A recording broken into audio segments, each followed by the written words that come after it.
মুখ্যমন্ত্রী সব দিক থেকে আমাদের শেষ করেছে। আমরা ছাড়বো না এই মাটি কামড়ে। পরিবারও কি রাস্তায়?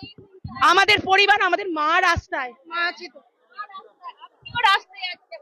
হ্যাঁ হ্যাঁ দেখতেই পাচ্ছেন সারা পশ্চিমবঙ্গবাসীকে এই মুহূর্তে দিদিরা বার্তা দিচ্ছেন, চাকরি হারা শিক্ষকরা এই মুহূর্তে নিরুপায় হয়ে বার্তা দিচ্ছেন যে সবাই এই মুহূর্তে গর্জে উঠুন। কার্যত দেখতে পাচ্ছেন কেউ ভালো বসলাম মাটি কামড়ে রাস্তায়, এইখানে থাকবো না খেয়ে না টয়লেটে গিয়ে, মোবাইল শেষ হয়ে গেছে, ডেড হয়ে গেছে, চার্জ দিতে পারছি না, এতটা নির্মম এই প্রশাসন।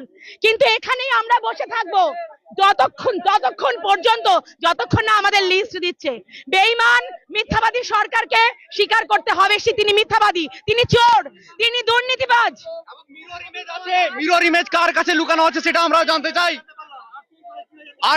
আরটিআই করে কি করেছে? আমাদের ওএমআর সব আছে, প্রকাশ করতে হবে।